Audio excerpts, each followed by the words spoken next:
పవన్ కళ్యాణ్ గారి ఫ్యాన్స్ కానీ mega fans కానీ ఒకే ఒక విషయం కోసం వెయిట్ చేస్తున్నారంటే అది ఖచ్చితంగా అఖిరానందన్ యొక్క డెబ్యూ ఫిలిం కోసం మాత్రమే. ఏ డైరెక్టర్తో చేస్తాడు, ఏ స్టోరీలో చేస్తాడు, అసలు తను ఏ క్యారెక్టర్ చేయబోతున్నాడు, ఏ నిర్మాత పరిచయం చేస్తాడని చెప్పేసి రకరకాల అంటే అన్ని రకాల కోణాల్లో కూడా ఫ్యాన్స్ అనే వాళ్ళు ఆలోచన చేస్తూ ఉంటారు. ఎందుకంటే వాళ్ళకి ఇష్టమైన హీరో యొక్క కొడుకు ఏ డైరెక్టర్ చేత రావాలి, ఏ నిర్మాణ సంస్థలో రావాలి అని చెప్పేసి వాళ్ళకు కూడా ఒక ఆశ ఉంటుంది. సో మరి ఇప్పుడు ఏంటంటే పీపుల్స్ మీడియా ఫ్యాక్టరీ అధినేత టీజీ విశ్వప్రసాద్ గారు ఒక సంచలన కామెంట్ చేశారనమాట. సో మరి పవన్ కళ్యాణ్ గారితో అనుకున్నటువంటి మంచి అనుబంధం పేరిట సో ఫ్యూచర్లో ఆయనతో కూడా సినిమా చేసే అవకాశం రావచ్చు. సో అది కాస్త పక్కన పెడితే అఖిరానందన్తో సినిమా చేసే ఒక అదృష్టం నాకు దక్కితే అది మాత్రం ఖచ్చితంగా పాన్ ఇండియా సినిమా మాత్రం అస్సలు కాదు, పాన్ వరల్డ్ సినిమానే ఉంటుంది. ఎందుకంటే ఆయన ఒక లుకింగ్కి కావచ్చు, ఆ కటౌట్కి కావచ్చు, ఖచ్చితంగా పాన్ వరల్డ్ సినిమానే సెట్ అవుతుంది ఆ కటౌట్కి అని చెప్పేసి ఆయన సంచలన కామెంట్ చేయడం జరిగింది.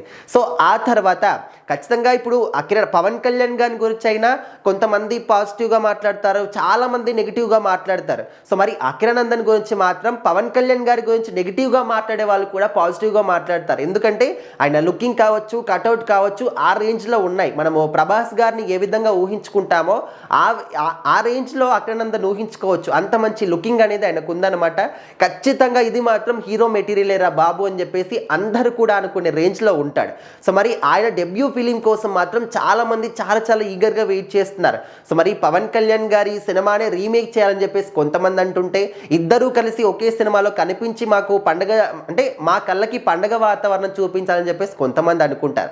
సో మరి టీజీ విశ్వప్రసాద్ గారు చెప్పినటువంటి ఈ మాటల్లో ఆయన అవకాశం దక్కితే అన్నారు కానీ అవకాశం వచ్చిందని చెప్పలేదు. బట్ ఆయన చెప్పినటువంటి వర్డ్స్లో కాన్ఫిడెన్స్ చూస్తూ ఉంటే ఖచ్చితంగా ఆయనే అఖిరానందన్ని తీసుకొస్తాడు అని చెప్పేసి అయితే జనాలు నమ్ముతూ ఉన్నారు. మరి ఆయన ఎలాంటి సినిమా చేస్తారో, డైరెక్టర్ ఎవరిని ఎంచుకుంటాడో, ఆ డైరెక్టర్ మన అఖిరానందన్ని ఏ విధంగా చూపించబోతున్నాడు అని చెప్పేసి ఇప్పటి నుంచే కూడా ఊహల్లో ఊహించుకుంటూ ఉన్నారు. సో మరి రీసెంట్గా వచ్చినటువంటి ఓజీ సినిమాలోనే అఖిరానందన్ కనిపిస్తాడు అని చెప్పేసి మనము గ్లిమ్స్లో చూసినప్పుడు, టీజర్లో చూసినప్పుడు కొన్ని స్టెప్స్ ఎక్కుతున్నటువంటి అంటే కాళ్ళని మనం చూసాం. ఆ కాళ్ళు అఖిరానందన్వే అని చెప్పేసి అప్పుడే చాలామంది ఊహించుకున్నారు. బట్ తీరా సినిమా వచ్చేసరికి అఖిరానందన్ ఎక్కడ కూడా కనిపించలేదు. మరి ఎందుకు అంటే పవన్ కళ్యాణ్ గారి యంగర్ క్యారెక్టర్ చేస్తున్నాడు కాబట్టి ఆ హైట్ సెట్ కాలేదని చెప్పేసి అయితే ముందుగా అనుకున్నారంట అఖిరానందనే చేయాలి, ఆయనతోనే చేయించాలి అని చెప్పేసి. బట్ పవన్ కళ్యాణ్ గారు కొంచెం హైట్ తక్కువగా ఉండడం, అఖిరానందన్ ఇప్పుడే ఫుల్ హైట్గా ఉంటాడు. మరి చిన్న ఉన్నప్పుడు క్యారెక్టర్ చేస్తే అప్పుడే అంత హైట్ ఉంటే పెద్ద అయిన తర్వాత కూడా హైట్గా ఉండాలి. సో ఆ చిన్న పాయింట్స్ కూడా రేజ్ చేస్తారు ఖచ్చితంగా యాంటీ ఫ్యాన్స్ అనే వాళ్ళు ఉంటారు కాబట్టి. సో అక్కడ అఖిరానందన్ని కాకుండా వేరే అబ్బాయిని తీసుకొని చేయడం జరిగింది. సో మొత్తానికైతే టీజీ విశ్వప్రసాద్ గారు అఖిరానందన్ని ఒకవేళ డెబ్యూ ఫిలింగా పరిచయం చేస్తే ఎలాంటి సినిమా చేస్తాడు అని చెప్పేసి ఇప్పటి నుంచి అయితే ఊహించుకుంటున్నారు. కింద కామెంట్లు కూడా పెడుతూ ఉన్నారు. మరి మీరేమనుకుంటున్నారు, అఖిరానందన్ డెబ్యూ ఫిలింలో ఏ విధంగా కనిపిస్తే బాగుంటుంది అని ఖచ్చితంగా కామెంట్ రూపంలో తెలియజేయండి.